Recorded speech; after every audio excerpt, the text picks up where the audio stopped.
오늘은 예수님의 삶의 방식이라는 내용으로 우리 함께 은혜를 나누고자 합니다.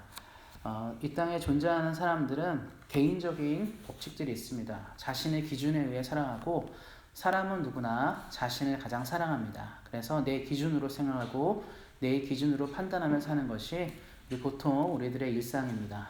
또 마찬가지로 또 시대의 흐름들이 있죠. 이 시대가 이렇게 살아가고 이 시대가 이런 방향으로 살아가면 또 우리는 역시 그 시대의 법칙에 맞게 순응하며 살아갑니다. 사람은 각자의 기준과 시대가 원하는 방식에 의해서 인생을 살아가고요. 또 그렇게 살아가는 사람을 우리는 평범한 사람이라 부릅니다. 그리고 그런 부분들에 대해서 누구도 비난하거나 욕하지 않고 그냥 자연스럽게 살아가는 것이 이 땅에 사는 사람들의 방식인 것 같습니다. 이 당시 사람들은 이제 말씀을 보시면 이 38절에 나와 있는데요. 이 말씀은 아마 고대 시대에서는 뭐 한국을 포함해서 이 아시아를 포함해서 전 세계 어느 나라든지 비슷하게 적용되는 법칙 중에 하나입니다. 그래서 예전의 법들을 살펴보게 되면 이 내용이 거의 첨부되어 있는 것들을 많이 볼 수 있어요. 그래서 38절에 이렇게 시작하고 있습니다. 또 눈은 눈으로 이는 이로 갚으라 하였다는 것을 너희가 들었으나.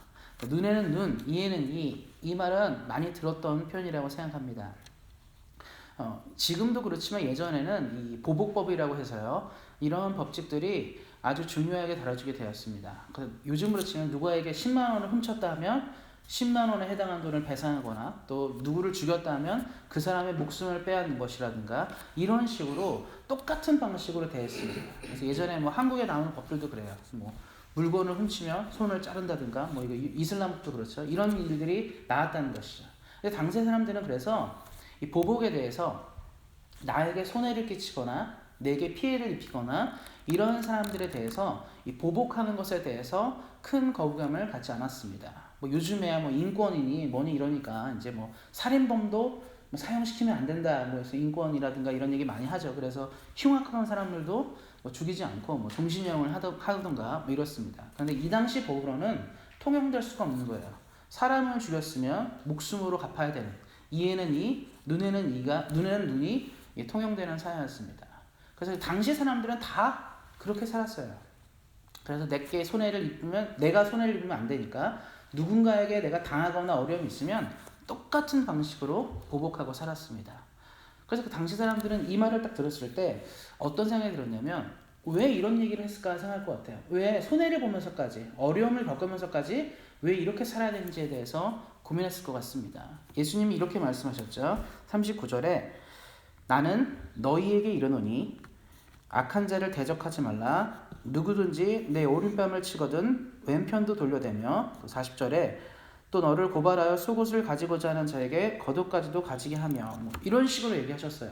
손해를 끼치면 당연히 받기 위해서 애써야 된다고 말하는 것이 시대의 법이었습니다. 그리고 보통 사람들이 갖는 생각들이었어요. 피해를 입었기 때문에 마땅한 보상이 필요하다고 생각하는 것이죠. 그러니까 아마 요즘 시대에 이 말을 들으면 사람들이 굉장히 동의하기 어려웠을 것입니다. 무슨 일이 생기면 보상이 있잖아요. 피해가 나면 보상이 있고 뭐 그렇습니다. 얼마 전에 이제 뭐 작년쯤이죠. 작년인가 누스역에서 큰 사고가 한번 있었습니다. 그 이란계가 차를 이제 핀치해서 이제 인도로 밀고 들어오면서 많은 사람이 죽었는데요. 어떻습니까?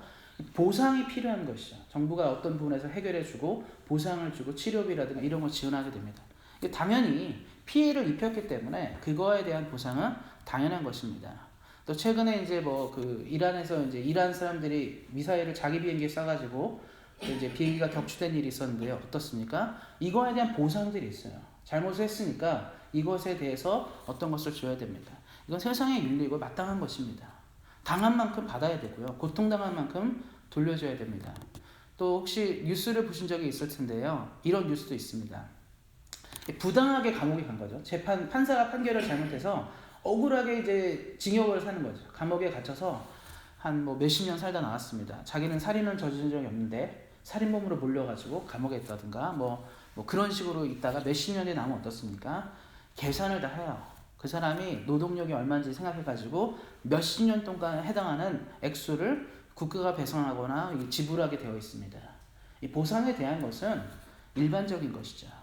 그런데 예수님께서 그것에 대해서 뭐라고 말씀하시냐면 보복하거나 보상받는 것에 대해서 생각하지 말라고 하시는 거예요. 이게 매우 어렵습니다. 그럼 예수님은 크리스천들에게 이 땅을 사는 기독교인들은 무조건 당하고 살아야 되고 당한 것에 대해서 받지 말라는 거냐? 뭐 이렇게 생각할 수 있겠습니다. 그렇지 않겠습니까? 뭐 바보도 아닌데요. 우리는 생각이 있고 어떻게 살아야 되는 이유도 있고 열심히 살아가고 부당한 것에 대해서는 우리가 얻을 수 있다고 생각해야 되는데 예수님의 말씀대로 하면 가질 수 있는 것이 아무것도 없습니다. 우리가 잘못하지 않더라도 무조건 당하고 살아야 된다. 이 뜻으로 이해할 수 있겠습니다. 근데 우리가 이 말씀에 좀 더 깊이를 볼 수 있어야 됩니다. 당시의 사람들은요, 보복이나 복수를 남발하고 살았어요.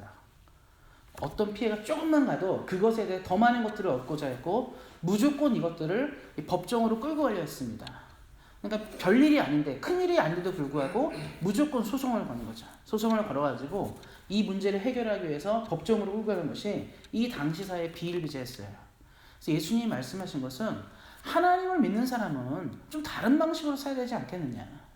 뭐 피해를 입었으니까 보상받지 말라 그런 뜻이 아니라 조그만 삶에서 작게 일어나는 일들조차도 무조건 얻으려 하는 그 자세를 말씀하시게 된 것입니다. 예수님을 믿는 사람은 삶의 방식이 예수님처럼 살아야 돼요. 이 성경을 우리 복음서 보시면 정말 이 땅에서 가장 부당한 대우를 받으신 분이 누구십니까? 이 질문 앞에 우리는 대답할 수 있어야 됩니다. 누구십니까? 예수님이잖아요. 하나님의 아들이 인간이 되셨습니다. 이것 자체가 부당한 거예요. 우리가 더 많은 것을 누릴 수 있고 권력을 가진 사람이 그 자리에서 내려왔다. 쉽지가 않습니다. 누군가가 끌어내려서 내려오면요. 그럴 수 있어요. 독재자들이라든가 문제 있는 사람들은 어떻습니까? 사람들이 이제 막 싸우잖아요. 독재자는 물러가라.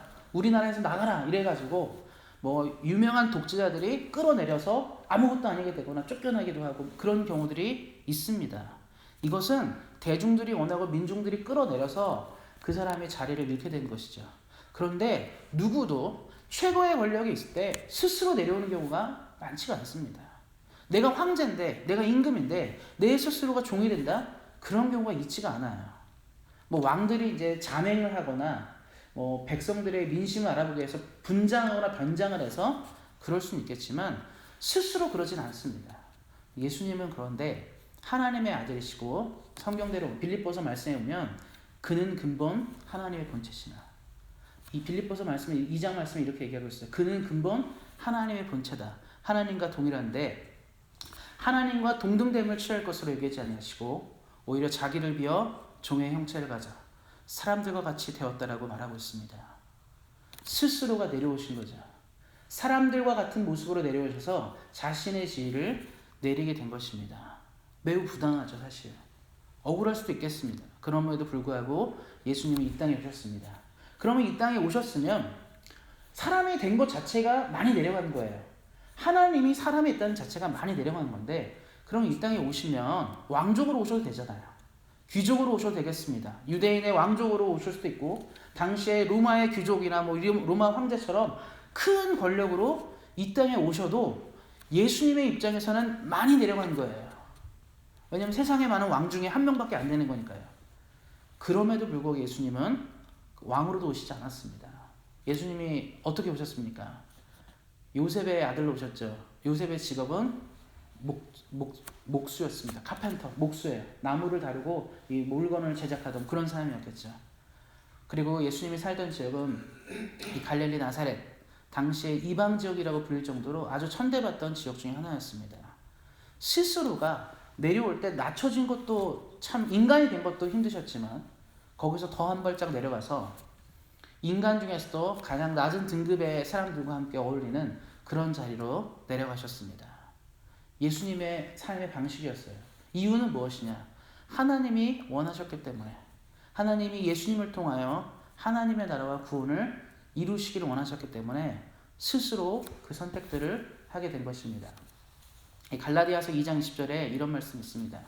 내가 그리스도와 함께 십자가에 못 박혔나니 그런즉 이제는 내가 산 것이 아니요 내 안에 그리스도께서 사신 것이다. 이제 내가 육체 가운데 사는 것은 나를 사랑하사 나를 위하여 자기 몸을 버리신 하나님의 아들을 믿는 믿음 안에 사는 것이라. 바울이 얘기했어요. 이 바울의 인생도 항상 자기를 추구하고 자기 것을 지켜만 사는 인생이었지만 그가 예수님을 만난 다음에 내가 이 땅을 무엇으로 살아갈까? 어떤 방향으로 살아갈까? 어떤 모습으로 살아갈 고민하는 끝에 그가 내린 결론은 뭐냐면 나는 이미 죽었다예요. 내 인생은 이미 십자가 앞에 내려놓았다는 것입니다. 그리스도인은 누구입니까? 우리 모두는, 사랑하는 성도님들, 우리 모두는 예수님을 믿는 순간 우리의 자아를 십자가에 내놓았다고 얘기하고 있습니다. 세례를 받는 순간 얘 자아를 죽였다고 말하고 있고요. 십자가에 나오는 순간 우리의 모든 것을 하나님께 드렸다라고 말하고 있습니다. 그렇다면 우리는 시대의 목소리가 아니라 예수님의 목소리에 귀를 기울여야 합니다. 다른 사람을 위해 살아갈 수 있는 사람, 다른 사람의 마음을 헤아릴 수 있는 사람으로 살아갈 수 있어야 합니다. 누군가가 내게 부당한 요구를 하고 부당한 것을 준다 할 때 분노가 치밀고 화가 치미는 것이 아니라 내가 사랑한 예수님이 이렇게 살아가셨는데, 나를 건져내신 예수님이 이렇게 살아가셨는데, 이런 마음을 갖고 사는 것입니다. 그럼 왜 예수님은 이런 말씀을 하셨을까요? 천국이 그런 곳이기 때문에 그래요. 내 것을 주장하고 나를 위해 살아가는 것이 아니라 옆에 있는 사람, 동료를 위해, 이웃을 위해 살아가는 인생이 하나님이 원하는 인생 아니겠습니까? 성경에 나오는 수많은 인물들의 이야기를 잘 보시면 이기적인 인물들이 하나님께 칭찬받는 경우가 거의 없습니다. 거의 대부분 자기 것을 내려놓고 포기하는 인생들을 하나님은 축복하셨습니다. 우리가 믿음의 조상이라 부르는 아브라함이죠. 아브라함이 재산이 있었고요. 또 조카 롯이 재산이 있었습니다. 둘이 원래 같이 지내다가 점점 서로 재산이 불어나니까 이제 같이 살 수 없게 되었습니다. 그래서 어쩔 수 없이 둘이 나눠서 살아야 되는데 둘 다 똑같이 양을 치고 소를 치던 사람이었어요. 그러면 이 풀이 풍부하고 물이 좋은 지역이 이 자신들의 양떼와 소떼를 돌보기에 좋은 지역이었습니다. 그러면 아브라함은 연장자 아니겠습니까? 조카에게 얘기할 수 있어요. 야, 내가 그래도 너보다 나이를 더 살았으니까 내가 이쪽 좋은 땅을 좀 가지고 너는 젊으니까 조금 더 고생해도 된다. 이렇게 말할 수 있을 것 같습니다. 우리도 보통 그러잖아요. 보통 보면 좀 더 연장자가 좀 더 좋은 것을 갖고 젊은 사람은 좀 고생해도 되니까요. 근데 아브라함은 이 말씀에 나온 것처럼 자기를 위해 산 사람이 아니었어요. 조카 롯을 보고 먼저 얘기합니다. 우리가 재산이 많은데 같이 살 수는 없을 것 같다. 그래서 서로 이제 분가를 해야 될 것 같은데 내가 볼 때 너가 먼저 선택해라. 네가 볼 때 더 좋은 땅 있으면 가라. 내가 조금 더 나쁜 땅으로 갈게. 그래서 롯이 쳐다봐요. 땅을 딱 보니까 이 소돔과 고모라 근처 이 소알 땅이 나오는데 거기를 딱 보니까 너무 괜찮아. 성경에 보면 이 에덴 동산 같이 좋다고 말할 정도로 너무 괜찮은 땅이었어요. 롯은 어떻습니까? 적어도 삼촌이 좋은 땅으로 가라가면 어떻게 해야 돼요? 성경에 한마디로 나와야 되죠. 아닙니다. 삼촌이 먼저 고르세요. 제가 뭘 안다고. 삼촌 덕분에 제가 이렇게 보고받고 재산이 늘렸는데 삼촌이 먼저 선택해야 되지 않겠습니까? 이런 말이 안 나와요. 롯은 딱 보니까 저기가 더 좋은 땅 같아. 어떻습니까? 거기를 선택해요. 그리고 아브라함은 조카가 선택한 땅 다른 쪽으로 가게 됩니다. 더 나은 선택을 하지 않았어요. 아브라함은. 롯은 자기를 생각했죠. 물론 나중에 이 소돔과 고모라가 멸망하긴 하지만 무엇을 말해줍니까? 하나님이 왜 이 사람을 이뻐하고 사랑했는지를 봐야 돼요. 더 자기 것을 움켜쥐지 않으려 했다는 것을 말씀을 통해 볼 수 있습니다. 이 뒤에 보면 이런 말이 있습니다. 42절에 내게 구하는 자에게 주며 내게 꾸고자 하는 자에게 거절하지 말라. 어떻게 이렇게 살 수 있겠습니까? 쉽지가 않아요. 어떻게 열심히 벌어오고 노력해서 이루는 많은 물질과 재산들, 수고하고 애쓴 것을 어떻게 그럴 수 있겠습니까? 아브라함 말씀을 드리지만 자기가 그렇게 이루는 것을 쉽게 더 좋은 쪽으로 갈 수 있을 수밖에 없어요. 사람은요. 그런데도 불구하고 포기하는 이유는 바로 이것이에요. 내 물질은 누구로부터 온 것이다? 내게 아니고 하나님이 주신 거라는 생각을 가졌기 때문입니다. 아브라함만 그런 게 아닙니다. 그 아들 이삭을 보면 우물을 팠어요.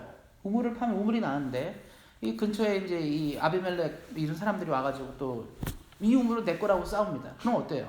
아니 내가 파가지고 만든 우물 아닙니까? 이 당시는 우물은요 요즘으로 치면 웬만한 좋은 뭐 아파트 콘도 같이 좋은 거예요. 내가 열심히 노력해 사는 거나 다름없고 사업의 미천이 될 수 있고 삶의 원천입니다. 우물은 물이 귀한 땅이니까요. 근데 이삭은 싸우지 않고 그래 가져. 그리고 또 딴 데 갑니다. 딴 데 팝니다. 그러면 두 번째 팠어요. 또 물이 나왔어요. 다행히 하나님의 은혜로. 근데 그 사람들이 또 찾아옵니다. 이거 너무 억울하지 않습니까? 내가 두 번이나 팠는데 또 와요. 어떻습니까? 또 줘요. 그래 넘어가죠. 또 가서 또 팠습니다. 세 번째 팠는데 또 물이 나왔어요. 근데 또 오는 거예요. 또 달라고. 그럼 우리는 어떻습니까? 야, 두 번이나 먹었으면 그냥 가야지, 떨어져야지. 야, 두 번이나 먹었으면 그만해야 되지 않겠냐? 이래야 되는데 이삭은 또 어떻습니까? 그래 넘어가죠. 근데 계속 그러다 보니까 이삭에 파면 우물이 계속 나오는 거예요. 어떻습니까? 이 사람들이. 야, 얘랑은 도저히 안 되겠다. 뺏어도 자꾸 생기니까요. 하나님의 법칙입니다. 예수님이 이렇게 살라고 말씀하신 거죠. 내 것을 내 것이라 주장하는 사람들이 되지 말고 나눌 수 있는 사람. 여기 얼마 그렇습니까? 이 말은요, 부자가 구워달라면 주라는 뜻이 아니에요. 가난하고 없는 사람들이 달라고 할 때는 줄 수 있는 사람이 되어야 한다. 예수님은 우리 모든 사람을 위해, 우리 사랑하는 성도님들을 위해 모든 것을 내어주셨습니다. 심지어 자기 목숨까지 내어주셨어요. 그는 스스로 우리를 향해서 명예를 취하려 하지도 않았고 재물을 취하려 하지도 않았습니다. 예수님이 웬만한 사람 병 잘 고치셨잖아요. 오는 자마다 고치셨는데 병원 한번 찾았다 생각해보세요. 그 당시에 있는 돈 없는 돈을 다 쓸어 모았을 겁니다. 너무 예수님 또 오병이 여기죠. 어떻습니까? 식당을 차리셔도 대박이 났겠죠. 예수님 그러지 않았어요. 죽을 때까지 주다가 가셨습니다. 급기야는 생명까지 들이시고 가셨습니다. 그래서 우리가 이 말씀이 힘이 있는 거예요. 내가 나눠주지 않고 내가 주지도 않고 내가 내 자신을 위해 살아가는 사람이 예수님처럼 살라 이러면 아니 너나 그렇게 살아 이렇게 말할 수 있겠지만 예수님은 스스로 모든 것을 주셨기 때문에 스스로 모든 걸 주셨기 때문에 예수님께서 우리에게 나처럼 살아야 돼. 욕심 부리지 말고 너 것을 가지려고 하지 말고 너만을 사랑하지 말고 남들도 사랑하고 이웃을 사랑하며 살아야 한다는 말이 들려질 때 우리는 공감할 수 있게 됩니다. 사랑하는 성도님들, 세상은요 점점 이기적이고요 자기를 사랑하는 것만 깊어지는 시대 가운데 있습니다. 내 것을 지키고 내 것을 수호하기 위해 애쓰는 시대 가운데 있습니다. 이 시대에는 이런 예수님과 같은 사람이 필요합니다. 하나님의 것을 나눌 수 있는 사람, 하나님의 심정을 나눌 수 있는 사람이 필요한 시대입니다. 우리 사랑하는 성도님들이 예수님의 삶의 방식을 삶에 깊이 새겨서 이 땅을 살아가심으로 우리 모두를 통하여 하나님의 나라가 더욱 부유해지기를 예수님의 이름으로 축원드립니다.